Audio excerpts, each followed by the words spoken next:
time, Tocky and I make saves like this, or this, every weekend. This morning's match saw us playing host to the in-form Costello Dragons, who had won 4 out of the last 5 matches on a cold, windy but sunny day. As you can see, it was blowing a gale with gusts up to 45 miles an hour. Mike warms me up, and as you can see, yet again I'm caked in mud well before kick-off. Just to make sure that I'm well and truly mudded up, I flap at this one so I can slide in the mud once more before we're into the match. We opted to kick with the wind, so it switched then so the camera wasn't placed as we conceded an early goal. This wasn't the start that we wanted, and we needed an alarm clock to get us going. Costello didn't let up the pressure either, as I actually had to make this tackle here. Before it was Coops' time to clear the ball out for a throw. Then it was Will on hand to clear out to Alfie as Costello controlled the first 5 minutes.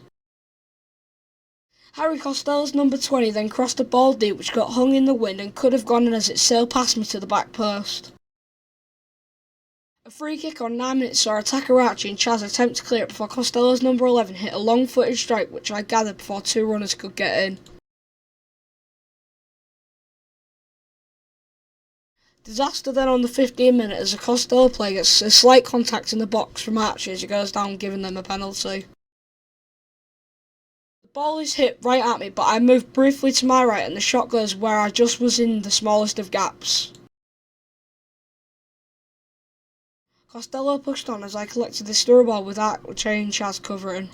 The ball bent wickedly in the air as from a Costello thrower saw Tom try to play it up before Josh dispossessed by Harley. His long shot on goal was at target, but I scooped it up on the second attempt. Will, then attacker Archie's clearances got us out on the attack as Alfie controlled the ball high up in the Costello half, but a tackle saw us get a throw in before Josh won the ball back and we got a corner.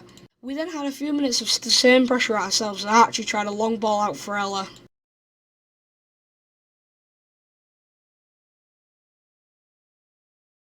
Costello countered back, but with the through ball was cut out by Ethan, then closed down by Coops and New Archie, who passed the ball through to Alfie. Alfie passed out wide to Ella, but Costello intercepted. It was then Chaz's time to intercept. Costello passed back and tried to a ball over the top for Josh. A few minutes later, Costello once again controlling the game as 10 skipped round a crowd of players and then got a shot off. To say I was fuming was an understatement, as I raised a little at everyone in front of me, then only for me to be dumped on my backside as I slip kicking this ball downfield. Whoops. Then Costello then played a ball forward to a player that looked a tad offside, but he raced through nevertheless. His heavy touch gave me a chance to dive down at his feet and grab the ball before quickly getting up and rolling it out to Tom. Costello did get a dubious third goal as a cross hung up in the wind once more before a play out at the back post tried to tap it in. Ethan cleared it off the line, but it seemed like the attacker bundled the ball in with his hand. Despite my protesting to the referee, the goal was given, and I was given a telling off for continuing to argue my point as the half-time whistle blew. Emotional damage! From my perspective, it looked like a clear and blatant handball. So at half-time we felt deflated. We conceded 3, first from not being working enough, and the second a soft penalty, and third possible handball into the net. To make matters worse, we're now playing against the wind. Not long into the second half, I was called on to make a save before trying to kick it, but slipped again as Ethan cleared challenge for my loose ball. Then I had to palm a Costello free kick around the post that headed for my bottom right corner. Then the resulting corner bounded around before Ethan's tackle got it out of the box.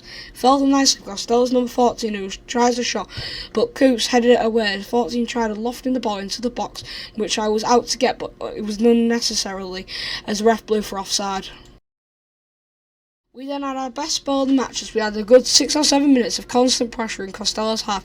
Attacker Archie passed to Alfie who muscled the Costello player before playing it to Sonny, but it was defended. Tom then picked the ball up and then combined with Archie to try and find Harvey, but still is no avail.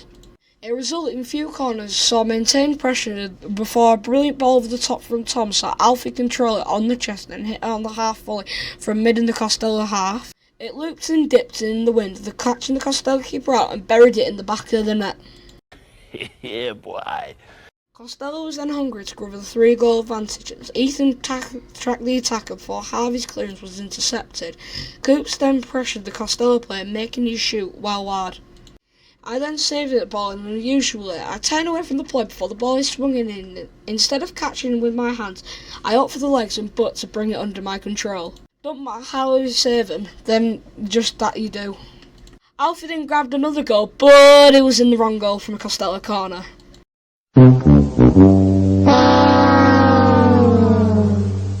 To his credit, it was a great header which I had no chance of getting. Shame it was an our goal, unfortunately. Costello then did grab a fifth. We couldn't clear our lines properly. You could see it coming as the overload on our right. So Harry found 11 with loads of space. He lashed a left-footed shot across goal, which nestled in at the far post. With nothing of note for several minutes, Costello added a wind-assisted sixth goal.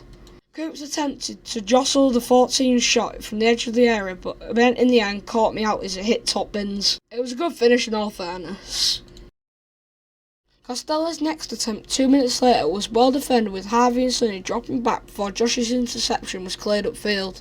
Then it was Ethan's turn to clear up at the back, which was swung in for Arch clear. It was then hit at goal from well outside the box, allowing me a good sight and an easy catch.